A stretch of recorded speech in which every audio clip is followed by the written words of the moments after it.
नमस्कार दर्शकों। घर नहीं बनता सिर्फ दीवारों से, वो बनता है प्यार के रिश्तों से। रिश्तों में हो जाती है जब अनबन, तब घर टूटता है जैसे कांच का दर्पण। शुरुआत में ही हमने ये 4 पंक्तियाँ आपको क्यों सुनाई, इसके बारे में हम आपको बाद में बताएंगे। हम आपसे नम्र निवेदन, एक हम्बल रिक्वेस्ट करते हैं कि कृपया इस वीडियो के अंत तक बने रहें। घर, वो भी अपना घर, एक ऐसी वास्तु जो भले ही ईंट पत्थर से बनी होती है, पर बड़े प्यार से हम उसे बनाते हैं या फिर खरीदते हैं। घर में रहने वाले परिवार वालों के वजह से हमें घर में अपनापन लगता है, घर पर हम सुकून महसूस करते हैं। पर कुछ लोगों को अपने घर में सुकून महसूस नहीं होता, उनको अपने घर पर जाने का मन ही नहीं करता। कुछ लोग तो अपने घर को मनहूस भी कहते हैं। तो दर्शकों, ऐसा क्यों होता है? इसके कई कारण हो सकते हैं। उन कई कारणों में से एक कारण वास्तु दोष भी हो सकता है। वास्तुशास्त्र के अनुसार घर क्यों बनाना चाहिए? दर्शकों, पृथ्वी पर सब कुछ मूल 5 तत्वों से बना है, जिन्हें भूमि, जल, अग्नि, वायु और आकाश के नाम से जाना जाता है। हमारा पर्यावरण भी इन तत्वों का वरदान है और इन्हीं तत्वों से पृथ्वी पर सहित पृथ्वी पर रहने वाले सभी जीवों का निर्माण हुआ। प्रत्येक तत्व में अनियंत्रित ऊर्जा होती है, जैसे सूर्य प्रकाश, पृथ्वी का चुंबकीय क्षेत्र, गुरुत्वाकर्षण बल, पवन ऊर्जा, ब्रह्मांड ऊर्जा। इन सब का मनुष्य के जीवन पर सीधा असर पड़ता है। ये देखते हुए हमारे पूर्वज वास्तुकारों ने इन सभी ऊर्जाओं का मनुष्य के जीवन पर सकारात्मक परिणाम हो, इसलिए गहरा अध्ययन करके कुछ नियम बनाए। उन नियमों को ही वास्तुशास्त्र कहा जाता है। इसलिए वास्तुशास्त्र के नियमों का पालन करके अपना घर बनाना चाहिए। हमारे पुरातन मंदिर वास्तुशास्त्र के उत्कृष्ट उदाहरण है। जीवन में हम एक बार ही घर बनाते हैं, तो ऐसे में एक अच्छे वास्तुशास्त्रकार की सलाह लेना आवश्यक होता है। अपनी खरीदी जमीन प्लॉट को देखकर वो बता सकते हैं कि जमीन पूर्व, पश्चिम, उत्तर या दक्षिण मुखी है। वास्तुशास्त्रकार के सलाह के अनुसार अपने आर्किटेक्ट को कहकर घर का नक्शा बनाना चाहिए, ताकि बार बार हमें वास्तु में बदलाव के लिए तोड़फोड़ ना करनी पड़े। वास्तु दोष के कारण घर में नकारात्मकता रहती है। वास्तु दोष को मिटाकर हम घर में सकारात्मकता लाने की कोशिश कर सकते हैं। घर किस दिशा में होना चाहिए, इसके बारे में ज्योतिष सलाहकार और वास्तुशास्त्र की अलग सोच या उनकी अलग धारणाएं हो सकती है। हम आपको आपके राशि के अनुसार आपका घर किस दिशा में होना चाहिए, इसके बारे में जानकारी देने का प्रयास कर रहे हैं। अगर आप खुद के नाम पर घर खरीदना चाहते हैं, तो आपके राशि अनुसार घर की दिशा होनी चाहिए। परिवार के अन्य सदस्य के नाम पर मकान खरीद रहे हैं, तो उसके जन्म राशि के अनुसार मकान की दिशा होनी चाहिए। यहाँ हम स्पष्ट करते हैं कि घर की दिशा मतलब आपके घर में प्रवेश करने वाले मुख्य दरवाजे की दिशा, जिसे घर का मुख भी कहा जाता है। घर की दिशा तय करने के लिए आप कंपास यानी दिशा दर्शक यंत्र का उपयोग करें। मोबाइल के प्ले स्टोर में जाकर आप इस यंत्र का ऐप डाउनलोड कर सकते हैं। जिनकी राशि मेष, सिंह या धनु है, उनको पूर्व दिशा का घर लेना चाहिए। मिथुन, तुला, कुंभ राशि के व्यक्ति को पश्चिम दिशा का घर लेना चाहिए। कर्क, वृश्चिक, मीन, इनको उत्तर दिशा और वृषभ, कन्या, मकर राशि वालों को दक्षिण दिशा का घर लेना चाहिए। वास्तुशास्त्र के अनुसार पूर्व, उत्तर और उत्तर पूर्व दिशा की ओर मुख वाले घर शुभ माने जाते हैं। घर पश्चिम मुखी है तो घर के दरवाजे में काले घोड़े की नाल यू टाइप में लगा सकते हैं। दक्षिण मुखी घर, दक्षिण दिशा यम और पितरों की दिशा मानी जाती है, इसलिए ज़्यादातर लोग दक्षिण मुखी घर लेना नापसंद करते हैं।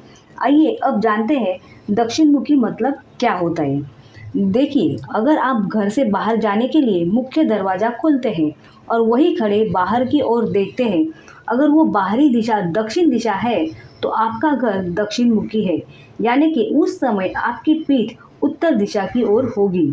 आशा करते हैं कि वीडियो देखकर आपको दक्षिण मुखी घर कैसे होता है ये पता चल गया होगा। पुराने वास्तु के नियम जमीन पर बने हुए जुड़े हुए मकानों के लिए थे।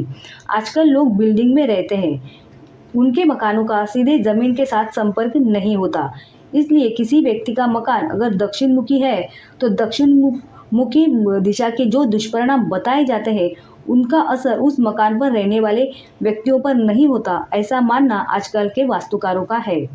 फिर भी जो व्यक्ति दक्षिण मुखी दिशा में रहते हैं, उन्हें कुछ उपाय करना चाहते हैं तो एक आसान उपाय हम बताते हैं।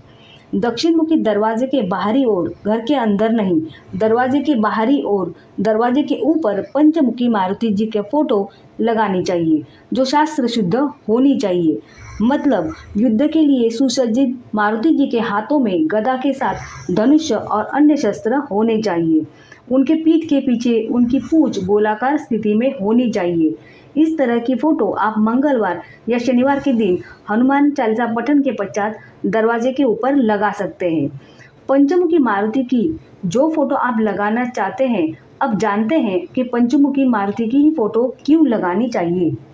लंका युद्ध के समय जब अहिरावण ने मायावी शक्ति से प्रभु राम और लक्ष्मण जी को मूर्छित करके पाताल लोक लेकर चला गया था, जहां अहिरावण ने 4 दिशाओं में 4 दिए और एक दिया ऊपर की ओर जलाकर रखा था।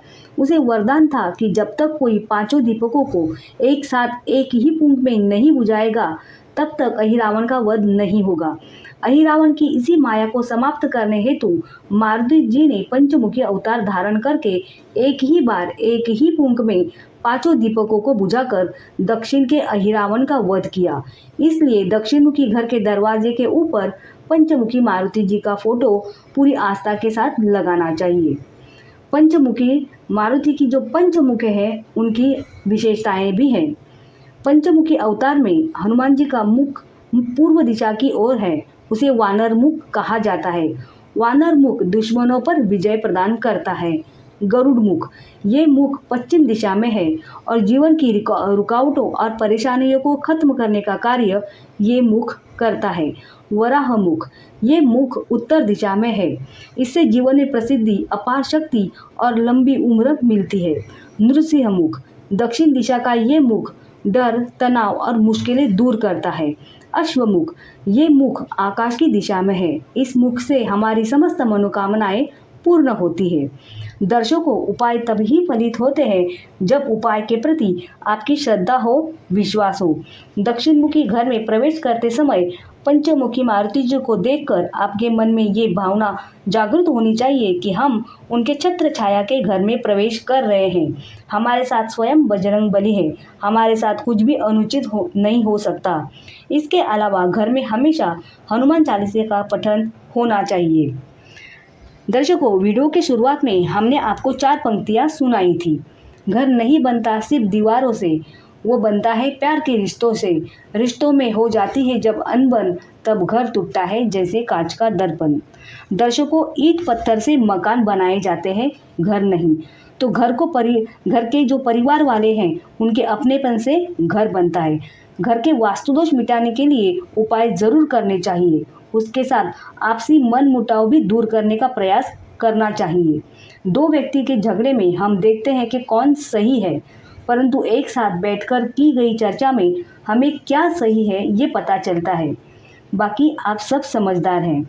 हम ईश्वर से प्रार्थना करते हैं, जिन व्यक्तियों को अपना खुद का घर नहीं है, उनको ईश्वर जल्द ही खुद का घर दे, मकान दे। जय हिंद।